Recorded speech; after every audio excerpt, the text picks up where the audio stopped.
Soju Bomb. Soju Bomb. Oh. Soju Bomb.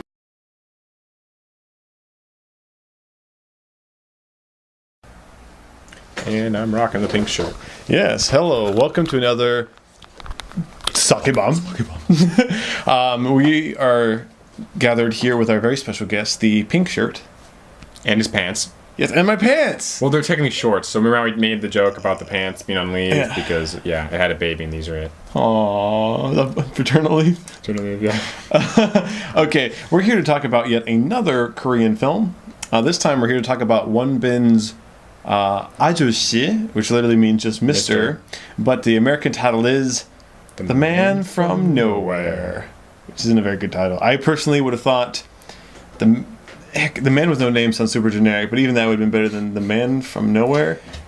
I'm the Tigger with no name. You just named yourself.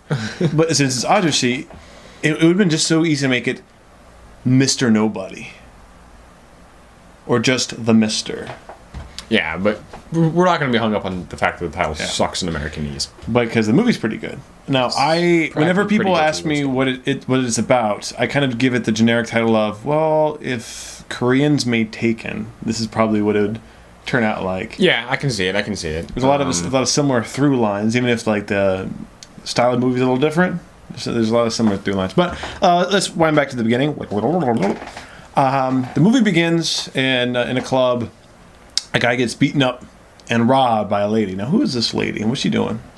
She was a dancer at this place. Mm-hmm. And I'm going to throw this out here. She cannot dance. I don't know how she's getting paid for this. I mean, I was like, come on, you call that pole dancing? Anyways, so she hides like in this locker. The guy, is on this phone saying, I got the stuff, I got the score. And she tasers him. Mm-hmm. Just zzz, and steals the stuff. Mm-hmm. And she a hoe and a druggie. Mm-hmm. As you probably could tell, because she stole it. Now, her self-destructive lifestyle isn't just hurting herself; it's also hurting someone else. And who is that someone else? Her daughter. Yes, and her daughter is very, very, very, very cute. Although it has like that, what's a good word for it? Like, if she was an orphan, like that wouldn't surprise me. She has like that scraggly cute, you know what I mean? Like, yeah. It's very rude to say, but that's kind of how she came across. But that makes sense, though. You could tell she was typecast because she has that look, and she's super cute. Don't get me wrong, but she has that. She would have starred in the Korean version of Oliver Twist. Let's put it that way. If Oliver Twist was a chick, it'd have been her. Yeah, and Korean. That's a lot of ifs. Okay, and if it wasn't Seoul. But she didn't spend a whole lot of time with her mom. She doesn't like her mom's friends or her mom's habits, so she hangs out with someone else. So who is that someone else? The random Mister, as they call him, because that's no one knows his name. Yep. Who just lives in the same apartment building? Who does the pawn shop? Yes, the little pawn shop up top. Yes. And they get kind of close until a big event ends up tearing them apart. And what is that event? You talking about when she called him her dad? Because she got in trouble? No, that was super sad. Yeah. Okay, there's a scene where the girls get in trouble because she's trying to steal a backpack from another little boy, and the police are like, "Oh, we need parents to settle this. Where's your mom? Where's your mom?" And she won't answer. I said, "Well, do you have a dad?" And she points out 아저씨, and he just keeps on walking. He's like, I'm not doing this. Bye. Broke her heart. And she's in tears, screaming at him, saying, I won't hate you because then there'll be no one for me to like. And it's like, that's so depressing. Especially when you find out her nickname. Yeah. I'll spare you guys the details. You can watch the movie on your own if you want to find out. It's pretty sad. But, finds out. Yeah. Big drug boss dude. Yeah. Gets pissed off at his... Did they call him a private eye? Did they call him a private eye? Like, I don't know if it just translated to private investigator. But was it like a legit one or like a title or something? Yeah. All right. Whatever. One of his henchmen, if you will. Yeah. For losing the stuff. And so they track it back to the girl who originally stole it. And the little girl comes home and sees her mom tied up, beat up, and that creepy feminine guy. He's like... I have a pink shirt on, and I'm calling him girly, all right? That's how girly this dude was.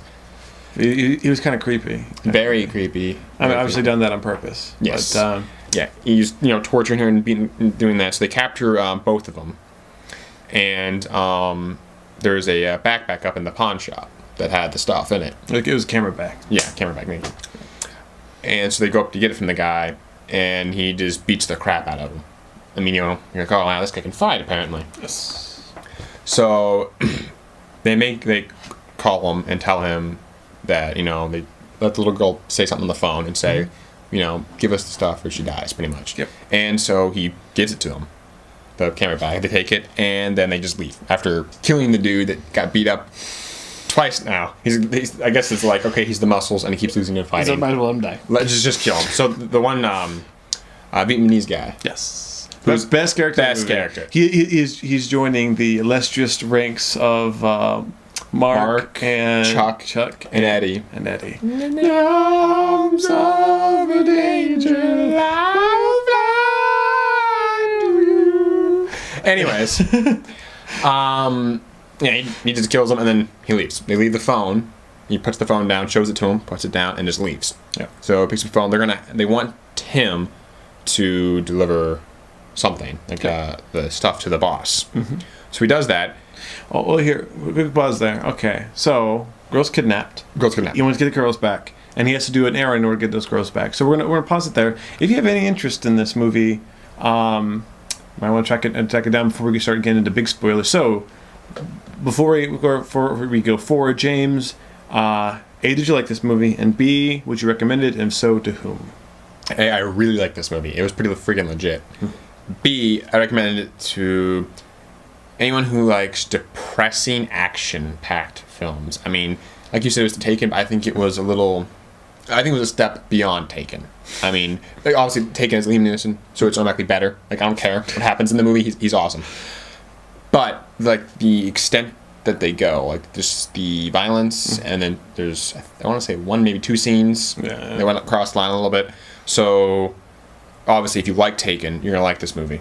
So yeah, action-packed, a little edgy, definitely depressing. But I definitely want to recommend it to this tennis babies, or even younger kids in Or general. anyone who's got a real bad phobia of knives. There's Like a lot of knife stuff in this movie. I was stuff. cringing a lot for that last big fight scene. A lot of knife stuff. Oh man. All right. Legit. So there's your recommendation. If you fit in those categories and you want to see this, don't want to spoil it, I recommend going and seeing it now. So he goes to deliver the stuff. What happens? It goes smoothly, right? No problems. Yes. Picks it up, goes there. Well, it finds out. The boss doesn't think he's that person. He thinks he's someone completely different. Because, lo and behold, the person who sent him on the errand, who kidnapped the girl, called the cops. It was set up It was just, exactly. to get his boss out of the way so he can become the new boss. He wants to take everything over, so he's closing that organization down so he can set up his own. And this pretty much tells the boss and says, F you, man. And so they're freaking out, trying to get out there. He ends up throwing the stuff, the drugs, into his face. And the other guy, the main character, Mr. In his face to be thinking he's a part of it. Yeah. And then they have him the crap beaten out of him, and they toss him out the freaking window. There's like a net. Because it was a golf thing. Yeah. So he lands there. And he sees the cops, and he's slowly understanding, okay, this is not what I expected. Something's up. And he sees the boss slowly get away. So he, cuts the net with his knife, drops down, and chases after him. And, he runs into a group of, cops. He turns around, and Mr. jumps in a vehicle that's just there and chases after him again. And he cuts right in front of him, so they have to ram each other. That's what happens. Well, the drug lord gets out first, sees all the cops see him, and just starts booking it. He gets up and gets ready to chase him, but then he notices something in the truck. What's in the trunk? James, what's in the trunk? This is one of those scenes I was talking about. It is the naked corpse of the mother, completely, just recently sewn back together across the X, pretty much on her entire torso. Yep, she wasn't used to him anymore, so they found some use for her, or for parts of her. Yeah. So he just falls in, he's completely shocked, doesn't know what to do. He's just like, I can't believe this. And so the cops pounce on him. Mm-hmm. Don't know anything about him. Take him back to the station, obviously, trying to get him to talk. Doesn't say a thing. Well, the one cop finally brings him something to eat. Mm-hmm.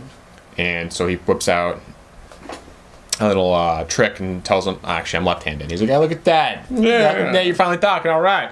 What's magic? And you see him click the handcuffs, and then it's gone. And it goes back to the other group of the cops who are finding out that he, for what was like 98, I want to 98 to 06 or something like that. Yeah, it's for about a little over half a decade. Yeah. He was NIS. Well, it says that he worked for military intelligence. They didn't get too specific, except for that he ran black operations for the Rock Army's intelligence field, and a lot of assassinations and stuff like that. And the one joke they made was that the training was so brutal that several congressmen threw up when they had to watch information videos on the training. So he's a BA. Yes, to say the least. He's the B'est of A's. Yes, he is Liam Neeson in Korean form. Yeah, I'll go that far. So of course he decides to track down the girl, and lots of violence ensues, lots of action, and we won't spoil too much about what's going on with the girl and all that, except for to say that it all culminates in a big standoff there at the end. That they're finally tracking her down and going through quite a few bodies in order to find her.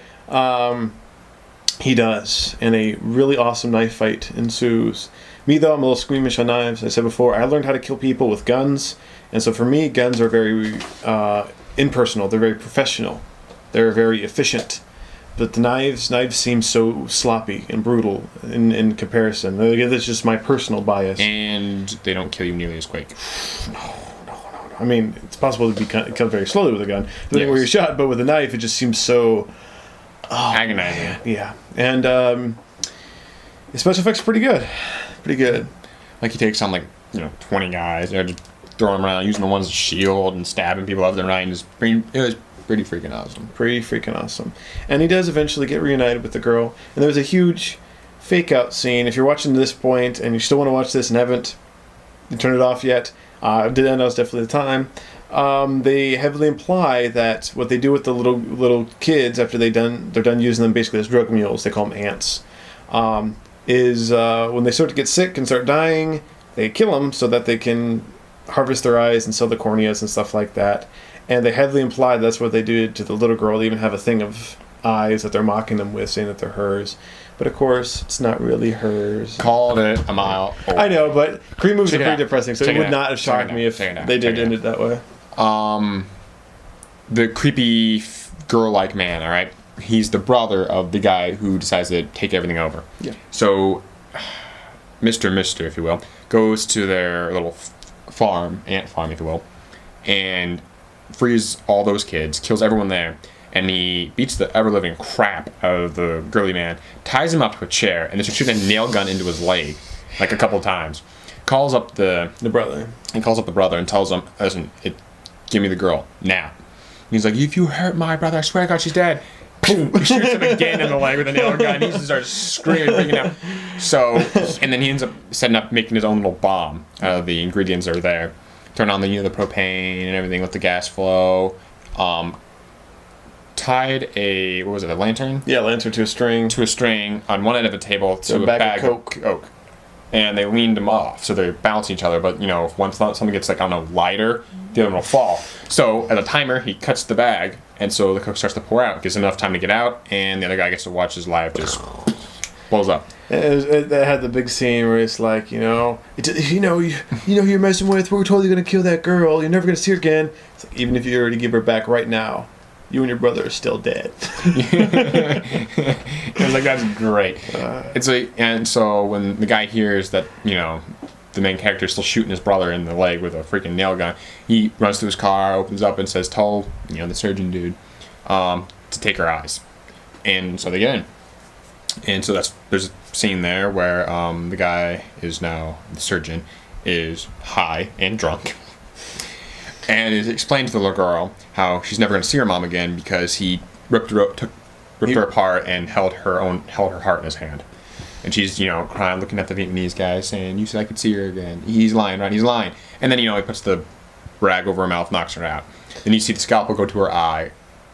And then fade to black. And, of course, we know from the end that the Vietnamese guy In the arms of an angel. He saved her. He killed that dude and took his eyes and put them in the jar, claiming it was a little girl's eyes. Because he's just that big of a BA. Yeah, he is. And he doesn't say a word of Korean in the movie. Doesn't even say a word of Vietnamese. He speaks English in the movie. His English was not too bad. Yeah, I would say he only had like 4 lines as it was. I mean, he did not say anything. He looks different. Dramatic. A good movie. Yeah. Like I said, if you fit in that old enough bracket, its Korean rating is 18. I think it's a very good rating. I mean, it's I personally, pretty just because I like it, I don't think Josiah would be too affected by it. I think Josiah could watch it. I do believe that there's a scene or two that he shouldn't. Maybe I'll skip. Yeah, you might want to skip. Yeah, I think he can handle it. It's just, he shouldn't. I mean, I know most kids his age probably have seen a million things like that, but it's like, Still pretty brutal. let's keep Josiah, you know? Yeah. He's an innocent kid. Let's keep it that way. There you go. Well, this has been another episode of Sake Bomb. Soju Bomb. Soju Bomb, that's right. Sake Bomb. Korea, not Japan. Soju Bomb. We actually had Soju Bombs yesterday. True story. Or at least I did. Again, I guess you had a variant of it. Yeah. Anyway, good talking to you. Hopefully next time we'll have a little more cheery of a film to talk about. We'll have a lot more coming. And hopefully you'll look forward also to another special show here in the future, Lord willing. All right, talk to you guys later. Love you. Bye. It was extremely brutal.